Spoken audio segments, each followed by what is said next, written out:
¿Alguna vez has escuchado una historia tan extraña, tan enredada, que no puedes dejar de escuchar? Hoy quiero presentarte un caso que ha conmocionado a toda una comunidad y que ha dejado muchas más preguntas que respuestas. Esta es la historia de Evelyn Yesenia Juárez Pérez, su hijo Lester Manuel y el bebé desaparecido de Ixtescuintla. Así que, imagínate esto. Evelyn estaba embarazada de su tercer hijo. No era su primera vez. Ya había tenido 2 cesáreas e incluso una OBT, un tipo de cirugía de esterilización. Pero aquí está el detalle. Estos procedimientos no siempre son infalibles. Y en el caso de Evelyn, su embarazo fue confirmado, no solo por una corazonada, sino por un médico de verdad. El doctor Gustavo Menéndez le hizo exámenes clínicos, revisó con un Doppler y lo respaldó con pruebas de laboratorio. Todas las señales apuntaban a una cosa. Evelyn definitivamente estaba esperando un bebé, pero luego las cosas tomaron un giro oscuro. Cuando Evelyn fue a Ixtescuintla, algo pasó, algo que nadie puede, o quiere, explicar. De repente, su bebé había desaparecido, sin respuestas claras, solo un gran lío de confusión. Las declaraciones oficiales, contradictorias, los videos, editados y manipulados, los doctores que deberían hablar, en silencio. En lugar de hacer pruebas simples y claras, los investigadores optaron por procedimientos invasivos, casi como si quisieran complicar aún más las cosas. Los laboratorios privados se negaron a ayudar. La propia Evelyn fue presionada para cambiar su historia. Entonces, ¿qué pasó realmente con Lester Manuel? ¿Fue robado el bebé de Evelyn? ¿O hay algo aún más siniestro sucediendo detrás de cámaras? Estoy investigando a fondo este caso, no solo para contarte una historia increíble, sino para desenredar los hechos, los encubrimientos y el dolor. Quédate conmigo y verás por qué estoy convencido. Evelyn estaba embarazada, dio a luz a su bebé y ahora, ese bebé está desaparecido. Esto es solo el principio. Suscríbete, porque no querrás perderte lo que descubriré a continuación. El caso de Evelyn Pérez, un embarazo real, un bebé desaparecido y sospechas de colusión en el Ix. El día 29 de abril Evelyn ingresa al Ix del Puerto, es registrada como paciente de maternidad ya que ella presenta un ultrasonido realizado en una clínica privada. Es atendida entonces por el ginecólogo el doctor Gustavo Menéndez, quien verifica que el ultrasonido es realizado el 10 de marzo y este evidencia un embarazo de 8 semanas de gestación. En base al ultrasonido procede a hacer un cálculo, por el cual Evelyn el día 29 de abril tiene 14 semanas de gestación, evalúa a la paciente clínicamente y también utiliza el aparato Doppler que mide la frecuencia cardíaca del bebé, por medio del cual él confirma el embarazo de Evelyn. Ese día le indica que tiene que hacerse unos exámenes de laboratorio y Evelyn los presenta en su segunda cita con él, que es el día 29 de mayo. El doctor Menéndez la evalúa y analiza los estudios solicitados al laboratorio y el doctor menciona que Evelyn tenía diabetes gestacional. Ella tenía una hiperglucemia alta, aparte tenía ya 2 cesáreas previas, lo que la hace una paciente de alto riesgo, pero también los exámenes que ella se realizó evidencian los cambios fisiológicos que se dan en el embarazo y eso se nota en el examen de hematología completa y en el examen de orina completa. Los valores cambian cuando una mujer está embarazada, por lo que es una prueba indirecta que demuestra de que ella sí estaba embarazada. Entonces él la traslada hacia el Ixtescuintla por falta de equipo ya que ella necesitaría control hospitalario. El día 30 de mayo ella ya es transferida por orden del doctor Menéndez y Evelyn pasa a ser la paciente del Ixtescuintla con toda su información y controles que el doctor Menéndez evaluó, como la información de su ultrasonido y los exámenes de laboratorio que ella se realizó. Hay un dato importante: el subgerente, el doctor Francisco Godínez, mencionó algo absurdo y poco ético. Intentó convencer al público de que un ginecólogo como el doctor Gustavo Menéndez confundió movimientos intestinales con fetales, ya que cuando el doctor reportó movimientos fetales, lo hizo con base en observación clínica, palpación abdominal y seguidamente con Doppler. Decir lo contrario es un intento burdo de desacreditar el diagnóstico del doctor. Evelyn sí anotaba sus movimientos fetales. Pero el doctor Menéndez personalmente confirmó esos movimientos en la consulta, con la palpación y seguidamente el Doppler. Es decir, no fue solo lo que la paciente refirió, sino una constatación médica. Por eso, lo que dice el subgerente Francisco Godínez es contradictorio. No puede afirmar que, quizá eran movimientos intestinales, porque el doctor usó métodos objetivos para verificar que se trataba de movimientos fetales. Entonces 13 de junio Evelyn asiste a su primera cita en el ICS de Escuintla, la atiende una ginecóloga y ella confirma embarazo por la evaluación clínica y eso lo menciona el doctor Menéndez. El director del ICS menciona que Evelyn ese día tenía 21.4 semanas de embarazo, lo cual no coincide con el cálculo del doctor Menéndez, lo que hace parecer que él falseó el cálculo de las semanas para desacreditarla en lugar de decir 26 semanas que sería lo correcto, en base al ultrasonido del 10 de marzo que son 8 semanas de gestación. Rebajar de 26 a 21 semanas no es un error inocente, es alterar la línea del tiempo para hacer creer que Evelyn estaba menos avanzada. 13 de junio Evelyn ya tiene 6 meses de embarazo y, como la ginecóloga no se va a dar cuenta, que Evelyn sí estaba embarazada porque ella sí la evaluó clínicamente y confirmó embarazo, aún sin tener el ultrasonido en su consultorio, pues tiene a su disposición Doppler aunque no lo mencionen, además de la evaluación física, por lo que es absurdo que el ICS no esté seguro si Evelyn estaba o no embarazada.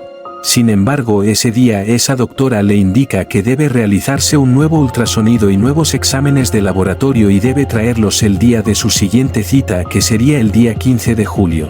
Ese día ella llega, pero el director menciona que ella no lleva los exámenes de laboratorio, ni el ultrasonido nuevo porque ella dijo que no sabía dónde tenía que hacérselos, cuando el ICS tiene una clínica de ultrasonido dentro del hospital igual un laboratorio, pero que ella no sabía dónde era según él, pero ella sí menciona habérselo realizado y su familia asegura que sí, que una doctora llamada Claudia Calderón le realizó el ultrasonido, pero el director del ICS Franco Marcenaro lo niega. La pregunta aquí es, ¿por qué la doctora Claudia Calderón no sale a declarar y a dar la cara como lo hace el doctor Gustavo Menéndez? Es muy sospechosa esa actitud, eso muestra que hay presión interna para que algunas médicas no hablen cuando ellas son clave en este caso. El silencio de las ginecólogas refuerza la sospecha de que están ocultando algo grave. Evelyn el día 15 de julio ya tiene 30 semanas de gestación, aproximadamente 7 meses. Con 26 y 30 semanas de gestación, no hay manera médica de negar un embarazo. El crecimiento del vientre es evidente y la evaluación clínica confirma embarazo aún sin tener ultrasonido en la mano. De igual manera Evelyn menciona que la doctora Calderón sí le hizo un ultrasonido aunque el ICS diga que no. Pero de todas formas un ginecólogo profesional como no se va a dar cuenta si una mujer está embarazada o no ante el vientre evidente. Pueblo de Guatemala, analice lo evidente en lo clínico. El 13 de junio Evelyn tiene 26 semanas, 6 meses y medio de gestación. A esa altura, ningún ginecólogo serio puede decir no estoy seguro si hay embarazo. El útero ya está agrandado, se palpa fácilmente, y el vientre es visible. El Doppler permite escuchar el latido fetal desde las 12 a 14 semanas, así que a las 26 semanas es inevitable detectarlo. 15 de julio ella tiene 30 semanas más 4 días, 7 meses. A los 7 meses, el embarazo es totalmente evidente sin necesidad de ningún examen especial. Aunque Evelyn no llevara nuevos laboratorios o ultrasonido ese día, la ginecóloga tenía la obligación de reconocerlo en la revisión clínica. Negar el embarazo de Evelyn o decir que es psicológico, es absurdo médicamente. ¿Por qué no hay embarazo psicológico que dure 6 a 7 meses con abdomen claramente desarrollado? Ignoran los exámenes previos de laboratorio y ultrasonido privado. Intentan desacreditarla basándose en su cirugía de OBT, pero esa cirugía tiene margen de error. Se estima que de 1 a 2 mujeres de cada 100 pueden quedar embarazadas dentro de los 10 años posteriores al procedimiento. Evelyn se realizó esa cirugía hace 12 años, en el 2013 en su segunda cesárea. A pesar de ello logró embarazarse por tercera vez. Muchos opinan, ¿cómo es que ella logró un parto natural? Aunque normalmente un tercer embarazo tras cesáreas se programa como cesárea, es posible un parto vaginal después de una cesárea, especialmente si el ginecólogo lo considera seguro. Evelyn tuvo su última cesárea hace 12 años, en 2013. Hay un largo tiempo donde su útero se cicatrizó muy bien, por lo que ella logró un parto natural. Pero aquí hubo negligencia. Evelyn es una paciente de alto riesgo. Evelyn estuvo en riesgo real de morir durante su parto natural.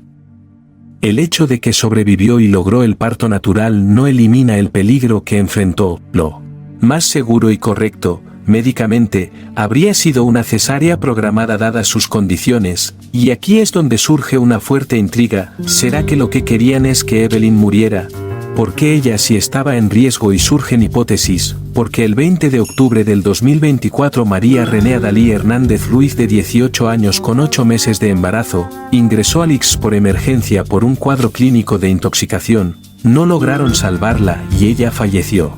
Entregaron el cuerpo a la familia más no el bebé. La familia alegó por el bebé, pero el ICS se justificó diciendo que María René no estaba embarazada, aunque la familia tenía ultrasonidos de su embarazo. El caso quedó impune. Esto ya es un antecedente, por lo que ya hay un patrón institucional, con la diferencia que Evelyn sí sobrevivió al parto natural. A Evelyn la ven por última vez el 15 de julio, el 12 de agosto Evelyn celebra su baby shower con su familia y amigos. Ellos saben que es un varoncito y ya le tenían nombre al bebé, al cual llamarían Lester Manuel. Todo esto hace imposible sostener la idea de embarazo psicológico. El discurso del ICS, embarazo psicológico y esterilización, parece diseñado para desviar la atención del bebé desaparecido. 14 de agosto ya no se presentó a su cita en el ICS y Evelyn llega hasta el 27 de agosto al ICS de Escuintla. Relata su suegra que llegó en ayunas, que así fue como la solicitaron desde el lunes 25, le dijeron que debían esperar en 3 días que le bajaran los dolores, decirle que espere 3 días para que le bajen los dolores, y ponerla a caminar el miércoles 27. Suena más a inducción del parto natural, que es una técnica para iniciar contracciones. Esto puede ser riesgoso si no se monitorea correctamente, sobre todo en madres con diabetes, porque puede afectar tanto a la madre como al bebé. Lo más adecuado médicamente sería que, si Evelyn estaba ya con 36 semanas, que equivale a 8 meses y medio de embarazo, su bebé estaba en prematuro tardío, pero la condición de Evelyn era de alto riesgo, diabetes y cesáreas previas, la decisión segura habría sido cesárea programada. Inducir el parto natural en estas condiciones no es imposible, pero sí inusual y más riesgoso, sobre todo si no hay monitoreo constante. El adelanto del parto no es sorprendente en estas condiciones, pero la demora y la falta de atención inmediata para una paciente de alto riesgo fue negligencia. Así que llegó el 27 de agosto, pero resulta que no la querían atender porque ella no tenía su carnet, el cual se lo habían extraviado el 15 de julio.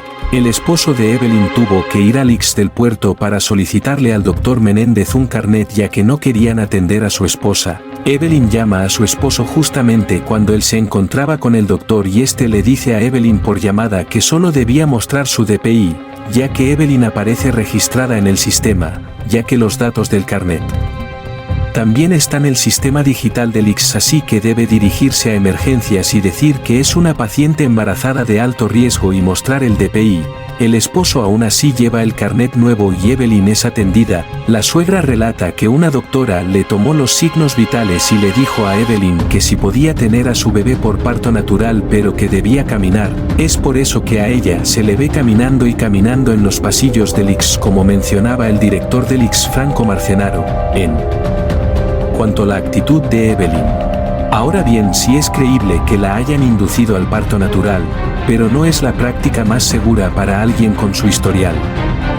Esto podría explicar por qué el parto se adelantó al 28 de agosto y no se hizo cesárea programada. La decisión parece más administrativa o rutinaria que médica, pero tenemos que aclarar algo: el director y el ICS como tal no mostraron todas las cámaras. Cuando la familia de Evelyn está con las autoridades del ICS y del MP, muestran el mismo vídeo que se viralizó en redes y en medios de comunicación de prensa, donde hacer ver que Evelyn estuvo en el baño más de 5 horas, que prácticamente toda la madrugada ahí estuvo, desde las 11:07 de la noche, lo cual es falso. porque las cámaras que muestran indican la hora que no concuerda con la secuencia y cronología correcta. Muchos no se dieron cuenta, pero el vídeo marca las 12:55 de la madrugada en retroceso hacia las 12:46 de la madrugada y salta hacia la hora las 5:50 de la madrugada. Entonces hacen ver a Evelyn como una mentirosa que fingió su embarazo porque ella no sale del baño y es hasta las 5:50 de la mañana que ella sale con otra ropa y sin vientre de embarazada, cuando la hora donde ella está en el baño va en retroceso de 12:55 de la madrugada a 12:46 de la madrugada. Da esa ilusión de que jamás salió del baño, cuando ella sí salió. Ella tuvo a su bebé a la 1 de la mañana. En ese lapso de tiempo logró parir, y ya a las 5:50 de la madrugada ella ya se había ido a cambiar de ropa en el baño, pero eso no lo muestran y la hacen ver como que ella salió del baño con otra ropa hasta las 5:50 de la mañana. Ahí se ve que ella sale sin vientre de embarazada porque ella ya había parido y es normal que el vientre se caiga y se redujo naturalmente y ya no se vea un vientre redondeado. Simplemente no muestran toda la cinta, la secuencia de la hora en orden, solo mostraron lo que les conviene para culpar a Evelyn de mentirosa. Prácticamente manipularon el vídeo. La edición intencional del vídeo busca desacreditarla y crear confusión pública. Cuando pregunta el diputado, ¿quién autorizó publicar ese vídeo?, el director del IGSS dijo que no sabe quién lo autorizó. Es inverosímil, porque quien maneja las cámaras es responsable de la difusión. Incluso cuando el director Franco Marcenaro se reúne con el diputado y la familia de Evelyn y relata todo el recorrido de Evelyn en el hospital, cuando llega la parte del vídeo de la cámara de seguridad que se publicó y se hizo viral, él se detiene justo donde comienza la parte manipulada del vídeo y se escuda con la cadena de custodia, mientras antes narraba todo con detalle. Genera más dudas que certezas. Si el X fuera transparente y no hubiera nada que ocultar, no habría motivo para callarse o evitar relatar el recorrido completo de Evelyn. Contaría cada hora, cada acción y cada procedimiento, como ya lo estaba haciendo. Que el vídeo mostrado al público esté cortado, en retroceso y sin orden cronológico, además de viralizado, distorsiona la percepción de los hechos y busca inculpar a Evelyn de manera injusta.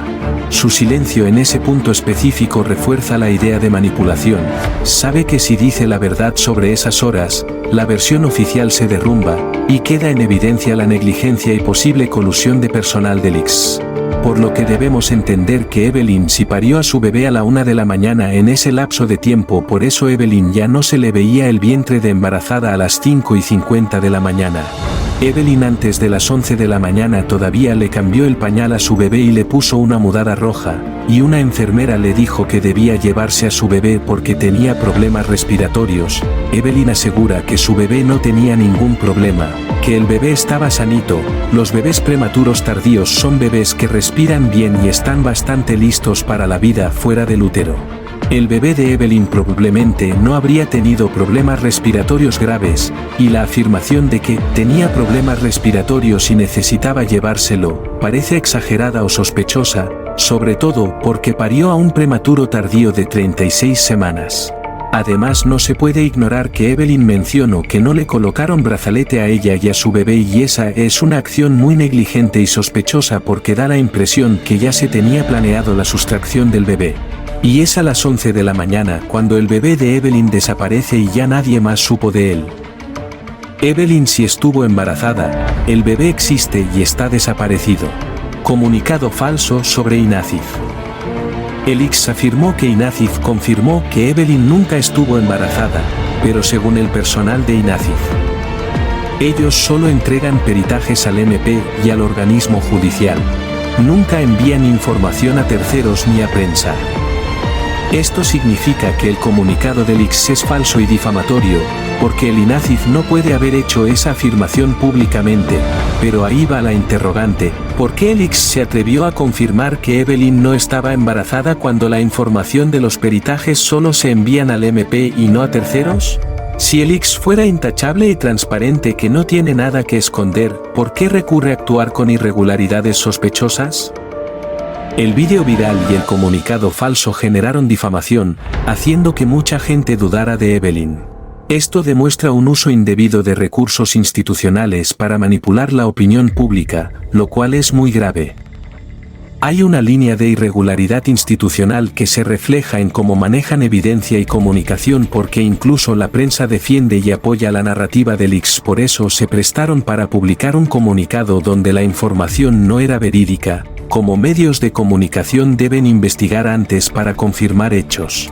Y hay que tomar en cuenta que el vídeo que se hizo viral, la misma familia menciona que solo repetían ese mismo vídeo, y no querían mostrar todas las cámaras para saber quién se llevó al bebé, y el suegro de Evelyn mencionó frente a todos en la reunión que tuvo con las autoridades del ICS y demás autoridades, que el director Franco Marcenaro se reía de él y su familia. El suegro dijo que aquí no se perdió un perro o un animal, y el director solo se rió de ellos de manera burlona según él. Suegro de Evelyn y la familia lo confirma, lo que hace su actitud sospechosa, porque como autoridad en un caso así de delicado lo ético y lo profesional es ayudar a la familia, ser accesible, ya que la situación es crítica por se había desaparecido un bebé, pero como dice la familia no cerraron las puertas del ICS, cualquiera entraba y salía, no hubo apoyo ni atención de auxilio ante la grave situación. La familia y personas que estaban apoyando a Evelyn ese día 28 de agosto, dijeron que estaban tratando a Evelyn de loca y que el director fue el que dijo eso, por lo que es lamentable que a Evelyn no se le diera el apoyo correspondiente en esa ocasión, lo cual también es cuestionable, porque ante un hecho así las autoridades del ICS debieron ser accesibles, empáticos y éticos como humanitarios, dando la orden de cerrar el ICS para evitar que quien tuviera al bebé escapara mientras se esclarecía los hechos en saber si era cierto o no, pero no hubo apoyo de la institución para ella. La hermana de Evelyn, Miriam Juárez, dice que llegó la del MP a convencer a su hermana para que dijera que tuvo un aborto hace 3 días y ella le respondió de que, como ella iba a decir eso, cuando en realidad tuvo a su hijo. El MP intentó manipular el testimonio de Evelyn para que aceptara la versión de aborto, una grave irregularidad. Decirle, mejor diga que abortó, es forzar una narrativa para cerrar rápido el caso y deslindar responsabilidades. También es imperdonable y sospechosa la acción de la PGN de no activar la alerta Alba Kenneth pese a tener los datos de la familia, justificándose en una supuesta falta de información. Incluso el diputado que se reunió con la familia y las autoridades del ICS señaló que no necesitan la autorización del MP ni de juez para activarla, confirmando que sí se podían activar la alerta desde el día del secuestro. Las autoridades parecen proteger intereses internos más que garantizar la seguridad del bebé y de la madre. La demora en activar la alerta perjudicó la posibilidad de recuperación inmediata del menor. La hermana de Evelyn también comentó que cuando el INACIF realizó el peritaje, Evelyn le dijo que la rasparon y le aplicaron un líquido que le ardió mucho y le dolió. Si al hacer el peritaje le aplicaron un líquido y la rasparon, causándole ardor y dolor, eso suena a un procedimiento invasivo, probablemente un legrado exploratorio o toma de muestra endometrial.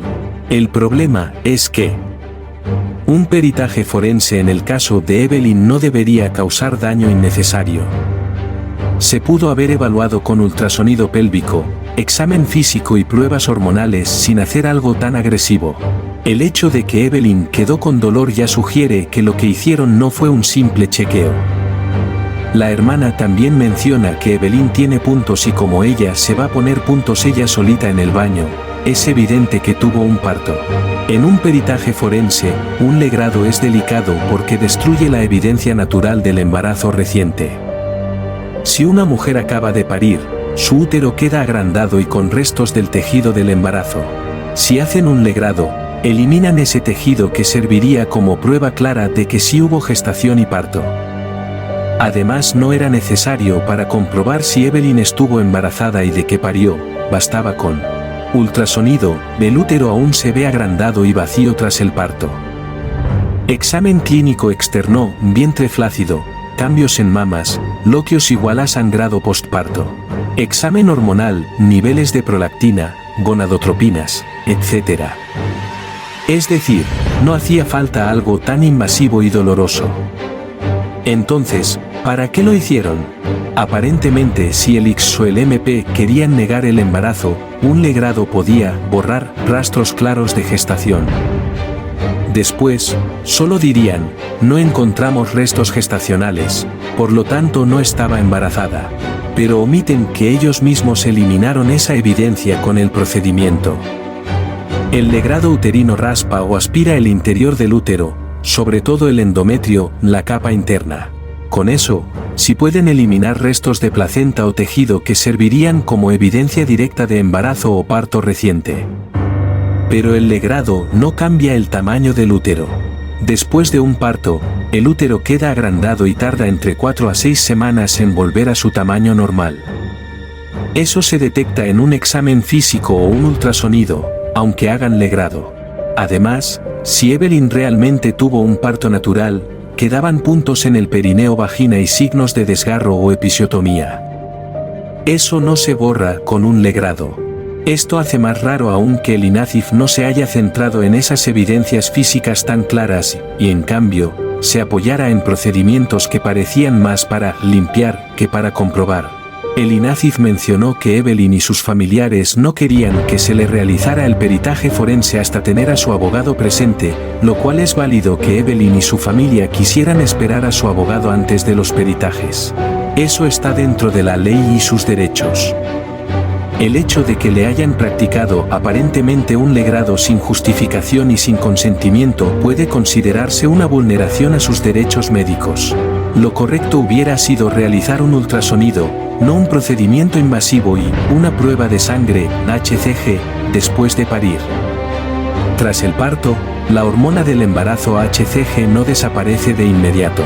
Puede permanecer detectable en la sangre de 2 a 6 semanas después del nacimiento.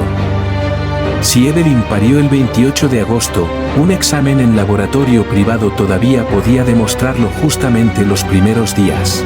Que los laboratorios se hayan negado a atender a Evelyn, eso no es normal. Un laboratorio privado siempre busca ganar clientes, y un examen de sangre es rutinario. Las únicas razones para negarse serían: 1. Miedo a represalias, que alguien de arriba haya dado la orden de no meterse. 2. Presiones externas, autoridades o personal del ICS podrían haber advertido a los laboratorios. 3. Autocensura. Los dueños de los laboratorios ven la polémica y prefieren no arriesgarse a estar en medio de un escándalo nacional. Si nadie quiere hacer la prueba, es porque una prueba positiva complicaría la narrativa oficial de que Evelyn nunca estuvo embarazada. La periodista Bárbara Hernández se comunicó con Evelyn para disque ayudarla y mostró la prueba de sangre de Evelyn para detectar la hormona HCG realizada el 4 de septiembre. A ella le salió negativa, pero tiene una explicación. Lo que pasó con Evelyn fue que tuvo un parto prematuro tardío el 28 de agosto a 36 semanas. Su cuerpo eliminó la hormona más rápido porque partió con niveles más bajos de HCG. En un parto de 36 semanas la placenta es un poco más pequeña y menos desarrollada que la de 40 semanas. Eso significa que, en teoría, había menos cantidad de HCG circulando en el cuerpo al momento del parto. Al haber menos hormona, el cuerpo puede eliminarla más rápido, incluso en cuestión de una semana ya bajar lo suficiente para que algunas pruebas, sobre todo las de sangre con umbral alto, salgan negativas. Así que el hecho de que le haya salido negativa no prueba nada, ya que es normal que en 8 días se haya eliminado, así que la prueba negativa no niega el embarazo de Evelyn. Lo que pasó con Bárbara Hernández y el Dr. Joules, quien se involucró al caso, de acuerdo el ultrasonido realizado muestra un resultado incompleto y engañoso. Un útero tiene 3 dimensiones: longitud, de arriba a abajo, ancho, de lado a lado, y grosor, de adelante hacia atrás. Para evaluar correctamente si el útero está agrandado se debe calcular el volumen uterino, que se obtiene con esas 3 medidas, largo por ancho por grosor por 12 y 52. El Dr. Joules solo mostró 2 medidas en un solo plano. Primera ecografía del útero, 41,9 milímetros por 74,8 milímetros, corresponde al ancho y longitud. Segunda ecografía del útero, 27,1 milímetros por 24,5 milímetros, corresponde al grosor y profundidad en un corte. Son 2 planos parciales distintos, pero no el cálculo tridimensional completo. Para confirmar si el útero estaba agrandado por un embarazo reciente, hacía falta integrar esas 3 dimensiones en un mismo reporte, lo cual no se hizo. Además, en una ecografía transvaginal casi nunca cabe todo el útero en una sola toma, por eso hay que hacerlo en varios cortes. Si no lo hace, está mostrando un resultado incompleto. Entonces, lo que se observa aquí es una omisión intencional o negligente. Los cortes serían corte longitudinal cruz vertical, largo, corte transversal cruz horizontal, ancho, y corte anteroposterior cruz vertical, grosor. Lo correcto es tomar esas tres medidas en diferentes cortes. Serían tres imágenes cada una con la cruz o calipers en vertical u horizontal según el plano, mostrando largo, ancho y grosor, pero luego integrarlas en un solo reporte, donde se indica claramente el tamaño total del útero, y calcular el volumen uterino. El Dr. Howles presentó solo dos medidas, largo y ancho. La tercera medida, grosor, la tomó, pero la reportó como la medida de un ovario de tamaño normal según él, cuando en realidad corresponde al útero. Además, los calipers no están en eje recto pared a pared, sino en corte oblicuo, lo que reduce las dimensiones y por eso las medidas son inexactas. El diagnóstico es incompleto y sesgado. Hizo cortes parciales incompletos, oblicuos que dan medidas inexactas. No integró todas las medidas en un mismo cálculo. Omitió la medida del grosor. Se queda con dos medidas parciales que parecen normales a simple vista. Si la sonda no está alineada con el eje verdadero del útero, la imagen que aparece es más corta de lo que realmente es, como tomar una foto en diagonal. Por eso, cualquier medida en un corte oblicuo siempre da valores reducidos. Un especialista experimentado lo sabe. Esto es exactamente la trampa: desviar la atención hacia lo irrelevante, hígado, riñones, páncreas, ovarios, y minimizar lo único importante, el útero. El único órgano que cambia de tamaño de forma significativa en el embarazo es el útero. Los demás órganos, hígado, riñones, ovarios, estómago, intestinos, no crecen en el embarazo, únicamente se desplazan por efecto de la gestación y regresan a su posición original al dar a luz. Por lo tanto, la evaluación del tamaño de hígado o riñones es irrelevante para determinar si hubo embarazo. Medición ecográfica presentada. El reporte muestra únicamente dos dimensiones, 74,8 milímetros y 41,9 milímetros. 7,5 centímetros de largo y 4 centímetros de ancho según el Dr. Howles. Omitió la tercera medida, que es el grosor, 27,1 milímetros x 24,5 milímetros, lo disfrazó como medida de ovario normal, que este mide 2,7 centímetros x 2,4 centímetros, cuando la morfología no corresponde a un ovario que sería más ovalado y con folículos visibles. El Dr. Howles sí mostró las imágenes del largo y ancho del útero, pero al llegar al grosor, lo disfrazó como ovario. Esto no es un error accidental. Como ginecólogo profesional sabe que el útero es tridimensional y que las tres medidas deben sumarse para calcular el volumen del útero. Una medición parcial con solo dos parámetros no permite determinar el tamaño real del útero. Visualmente, en la imagen se aprecia que el útero ocupa más campo que el delimitado por los calipers, cruces de medición, lo cual evidencia que no se midió en su totalidad. 1. Evidentemente el Dr. Howles presenta una medición incompleta del útero, solo muestra dos dimensiones y aparte medidas mal tomadas, lo que distorsiona la interpretación real del tamaño uterino. En la entrevista de Bárbara, el Dr. Howles afirmó que el ultrasonido del 10 de marzo, donde se observa un saco intrauterino, en realidad era un quiste de Nabot. Definió este quiste como un acúmulo de moco en el cuello uterino.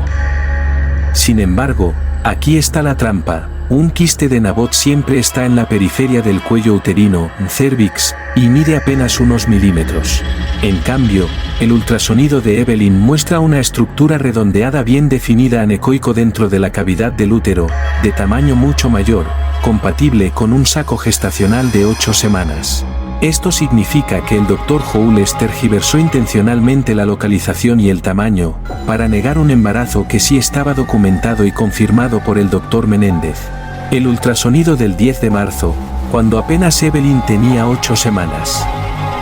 A esa edad gestacional, es normal que el embrión aún no se vea claramente definido, y muchas veces solo aparece el saco gestacional. Un quiste de Nabot nunca aparece en el útero como en este ultrasonido. Lo que muestra la imagen es un saco gestacional de 8 semanas, no un quiste. En el ultrasonido del endometrio del 4 de septiembre sí se observa un verdadero quiste de Nabot. Pero es absurdo decir que el saco gestacional del 10 de marzo era lo mismo, porque no tienen la misma localización ni el mismo aspecto ni tamaño. Con esta comparación queda en evidencia que el Dr. Howells manipuló la interpretación para negar el embarazo de Evelyn. Las ecografías presentadas no descartan en absoluto la existencia de un embarazo y parto previo. Al presentar ultrasonidos de órganos normales, el Dr. Howells está dando la impresión de que todo está bien, cuando en realidad es irrelevante para el diagnóstico de embarazo o puerperio. Esa práctica puede considerarse incluso deshonesta porque desvía la atención de lo esencial y importante que es el útero. El ultrasonido vaginal se usa muchas veces en el posparto para revisar cantidad de loquios, restos de sangre, coágulos.